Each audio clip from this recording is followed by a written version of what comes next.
स्वागत है एक बार फिर से। और आज चर्चा हो रही है कि रियल इशू क्या है।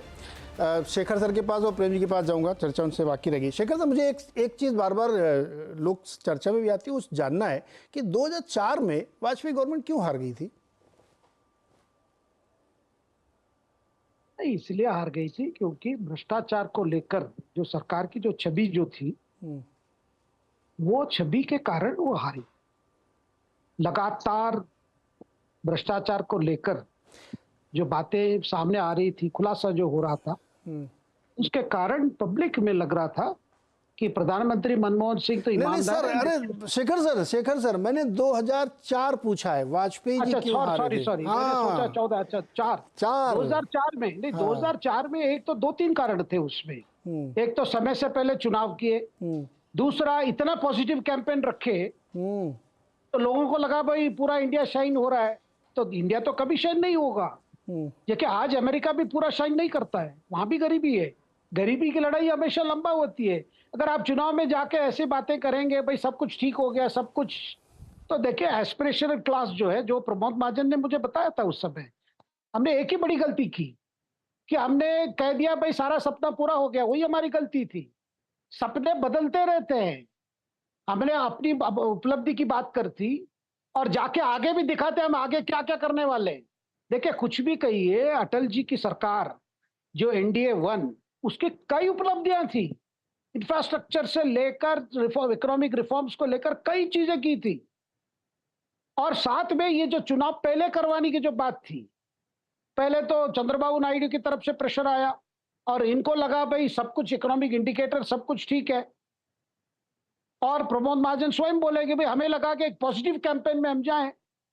लेकिन इस देश में जो अभी भी हम बात करते हैं भाई पॉजिटिव कैंपेन, आप ठीक है उपलब्धि की बात करती कीजिए, लेकिन केवल आप कहेंगे भाई सब कुछ ठीक हो गया, सब कुछ हो गया, सब गरीबी दूर हो गई, सब लोगों की उन्नति हो गई, ये तो कभी नहीं हो सकता। कुछ ना कुछ तो कमी रहेगी। वही कारण था कि 2004 का गलती।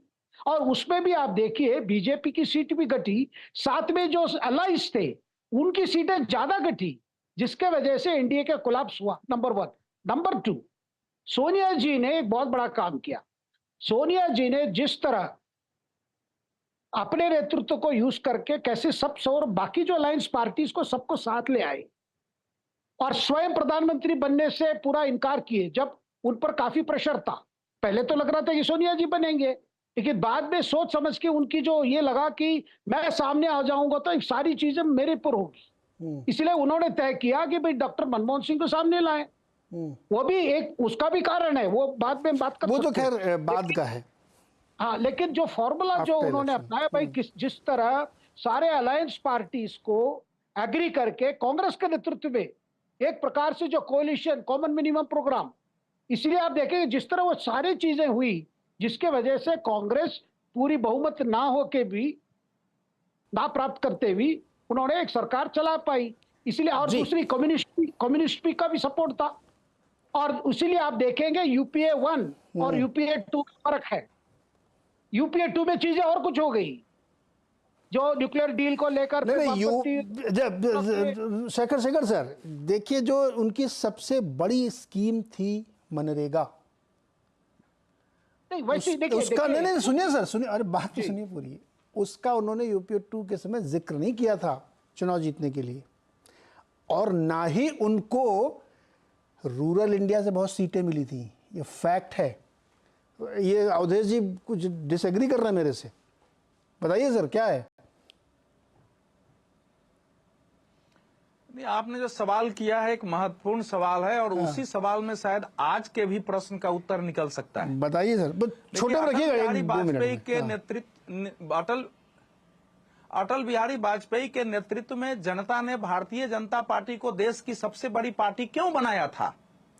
ये मूल बात उसमें क्या थी? क्या वो सरकार उस पर चली? सरकार बनने के 3 महीने बाद राष्ट्रीय स्वयंसेवक संघ के वरिष्ठतम प्रचारकों में से एक दत्तो पंठेंगरी यही संसद मार्ग पर सड़क पर थे सरकार के विरुद्ध, जब स्वदेशी नीति से बदल गई थी, और उन्होंने भाषण में कह दिया कि जो सरकार होती है इंसोमेनिया की बीमारी से ग्रस्त हो गई है। वह सरसंघ चालक को कहना पड़ा, जो सुदर्शन थे, कि प्रधानमंत्री कार्यालय में विदेशी एजेंट घुस गए हैं।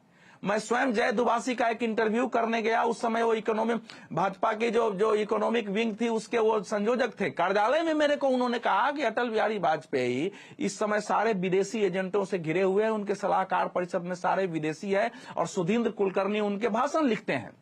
आडवाणी जी ने एक सिद्धांत दिया कि देश को आइडियोलॉजी की जरूरत, आइडियोलॉजी की गवर्नेंस में जरूरत नहीं है, देश को आइडियलिज्म की जरूरत है और आइडियलिज्म गुड गवर्नेंस के थ्रू आएगा। तभी तो विद्रोह शुरू हुआ, गोविंदाचार्य को बाहर जाना पड़ा, कल्याण सिंह को बाहर जाना पड़ा। पूरे देश में उस समय देखेंगे तो एक संगठन परिवार में उथल पुथल थी।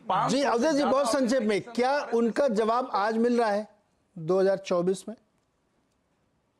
नरेंद्र मोदी ने यही किया कि नरेंद्र मोदी ने आइडियोलॉजी पर काम करके अपने सपोर्ट को कंसोलिडेट किया 2014 से 19 तक। इस समय थोड़ी गलतियां सरकार से हुई है, कभी आगे चर्चा कर लेंगे। वो कंसोलिडेट किया, बता दिया कि गवर्नेंस में भी आइडियोलॉजी की भूमिका है। जी सर अवधेश जी रोकूंगा मैं, इस पे पॉडकास्ट हो सकता है। शेखर सर बहुत छोटे में 30 सेकंड आपके लिए, फिर प्रेम जी की बात। जी बताइए आप। देखिए नहीं, पहली बात हमें समझना चाहिए, जो अटल जी की सरकार थी बहुमत नहीं थी उनके पास, तो कई मुद्दों को छोड़ना पड़ा उनको। देखिए वो बात नहीं है 2014 में जो सरकार आई मोदी जी के नेतृत्व में, कई जो विवादित मुद्दे को तो उन्होंने उस पर ठंडे बस्ते में डाल दिए थे। वो परिस्थिति अलग है, लेकिन सरकार चलाना था, तो इसलिए गुड गवर्नेंस की बात आई, इसलिए वो मामला हुआ। और दो बातें मैं कहना चाहता हूँ बहुत संक्षेप में। एक पॉइंट जो आज जो आंकड़े आए हैं जो मुस्लिम की ग्रोथ को लेकर, देखिए ये पॉजिटिव तरीके से ये बताया गया है पीएम के वो इकोनॉमिक रिपोर्ट पे, कोई नेगेटिव नहीं है उसमें। तो ये बताया गया, देखिए यहाँ जो कंडीशंस रही है, ये कंडीशंस में माइनॉरिटी की अगर आप कंपेयर करेंगे पाकिस्तान, बांग्लादेश या कई देश के कंपेयर करेंगे, उससे हमारी स्थिति अच्छी है। ग्राउंड रियलिटी ये है कि माइनॉरिटीज की अगर बर्थ रेट बढ़ रही है, पॉपुलेशन बढ़ रही है, इसका मतलब यहाँ नॉर्मल कंडीशन है। तो ये बात अल्पसंख्यक पाकिस्तान में नहीं हुआ। अच्छा और एक बात कहना चाहता हूँ, प्रेम कुमार जी कह रहे थे कि 15% से नहीं हुआ। सिद्धरामैया का आइंदा पॉलिसी क्या था? आइंदा पॉलिसी कहता है कि अल्पसंख्यक को सामने करना है। शेखर सर, मेरा एकदम समय खत्म हो गया आज। मैं प्रेम जी से आज माफी मांग रहा हूँ, मैं आपके पास दोबारा नहीं आ पा रहा हूँ, मेरा समय एकदम खत्म हो रहा है। 2000 एक लाइन बोल सकता हूँ सर? एक लाइन बोलिए, एक लाइन बोलिए। 2004 में नरेंद्र वाजपेयी जी ने जो अपनी सरकार के हारने का वजह जो बताई थी, उन्होंने कहा था कि अगर गुजरात दंगे में हमने समय पर निर्णय ले लिया होता तो ये दिन देखने ना पड़ते। ओके ठीक है। 2004 के इलेक्शन में सर एकदम खत्म कर रहा हूं मैं सर, इस पे मैं पक्का करूंगा। अभी एक दिन बैठ के आप ही लोगों के साथ फिर से चर्चा करते हैं। उस समय समर्थन हटाया था चंद्रबाबू नायडू, जयललिता, ममता वगैरह ने, एक बड़ा रीजन वो था। दूसरा रीजन जो भी अवधेश जी कह रहे थे कि मूल इशू से हटे थे, बहुत सड़कें बनवा रहे थे, क्वाड्रिलेटरल और टेलीकॉम, ये सब चला था। आज की जो अभी आप कह रहे थे कि उसका जवाब आज की पॉलिसी मिल रहा है आपको, वो फर्क वही है। और वही रीथिंकिंग कांग्रेस ने 14 में हारने के बाद करी। तो जो मैं आपसे प्रेम जी पूछ रहा था ना कि एक आइडियोलॉजिकल शिफ्ट कांग्रेस में आया है, वो इसीलिए आया है क्योंकि अब बहुत सारे लोगों को अपनी गलतियां समझ में आ रही है। लेकिन अब ये फिर से गन कौन गलती पे जा रहा है, कौन सी पे जा रहा है, ये 2024 के 4 जून के चुनाव में बताएंगे। लेकिन चर्चा इसलिए करना आज इन समाज विषयों में जरूरी था क्योंकि चाहे वो हिंदू मुसलमान मुद्दा हो, चाहे राम मंदिर मुद्दा हो या कोई और मुद्दा हो, ये मुद्दा किसी महंगाई, किसी बेरोजगारी से कम नहीं है, वरना लगातार इस पे लोग वोट नहीं करते। मैं तो ये जानने की कोशिश कर रहा था कि अगर ये इशू एकदम इर्रिलेवेंट है तो इसमें मतदान क्यों करते हैं लोग फिर। बहुत बहुत शुक्रिया सर आज जुड़ने के लिए।